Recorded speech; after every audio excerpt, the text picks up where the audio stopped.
I had no sooner posted the maiden videos on my Valiant than people were asking for more flight video. And that's understandable because this is a lot more than just a high-wing airplane. I have put a bunch of flights on the Valiant since we did that maiden day, but I haven't changed a thing on it. The tires have a little more air in them and the motor's a little bit leaner, but other than that it's the same plane we had in the maiden. And I think that's important to point out because this plane just takes a little experience for you to get used to what it can do and what it can't do. As it turns out, there's not a whole lot it can't do, but there is some things you need to know about it. People that know me thought there's no way that I'd like flying the Valiant. They thought it just doesn't have enough power and it isn't active enough in the air. Well, they are wrong about the power. And they are wrong about it not being active enough in the air. The Valiant just is not your everyday high-wing airplane. Now, I still love to burn holes in the sky with things like my Edge, but there's something about putting the flaps down on this Valiant and let it walk down to the runway that's a lot of fun to do. And with those 6-inch Groove Roll balloon tires, you don't necessarily have to hit the runway every time either. The Valiant doesn't have a fast roll rate, and it never will. But it is fast enough, and if you pay attention, you can do more things than just roll with it. We've got 3 or 4 Valiants flying at our field, and people are learning to expect the unexpected from them. It didn't take me to realize that once you put the flaps all the way down on the Valiant, it's a different airplane. For one thing, you don't always have to fly it straight.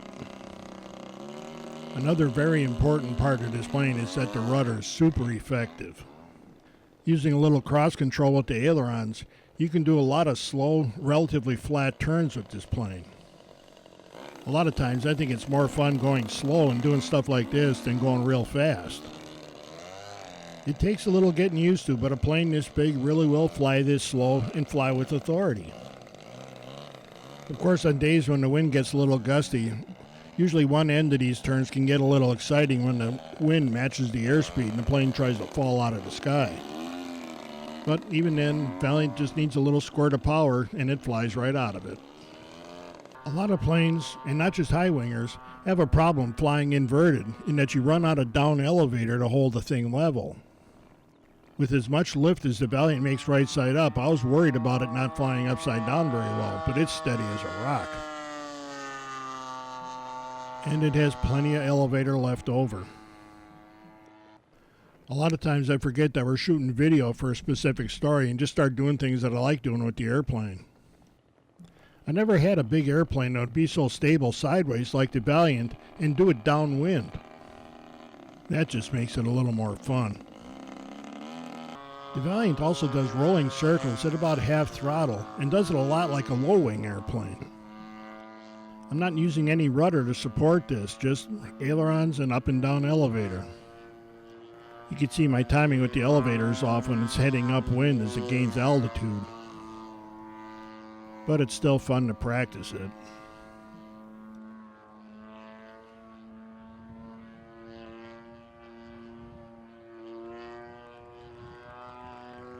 Sometimes I get kind of mesmerized doing this and have to snap myself out of it.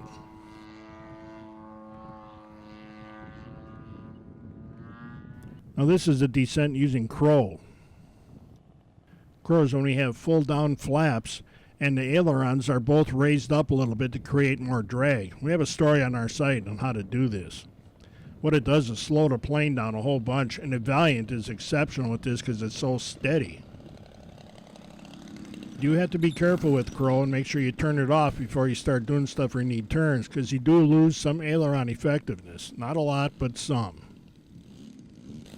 When I published one of the early segments on the Valiant build, I got a lot of emails from people saying that the DLE-40 was not going to pull this big an airplane around.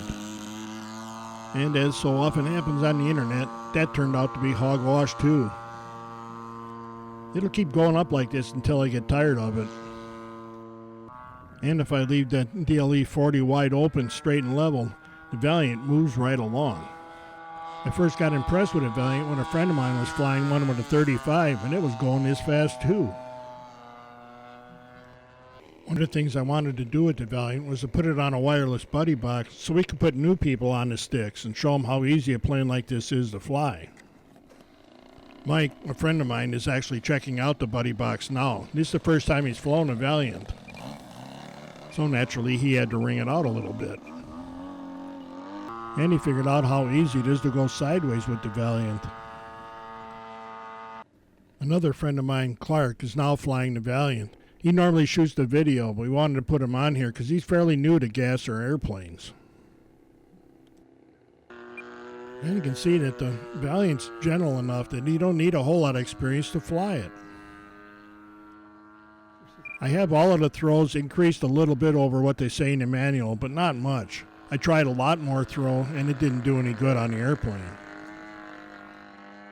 I think that the setup they give you in the manual is just about right for this plane. It handles it very nice, it's very maneuverable, yet it's forgiving.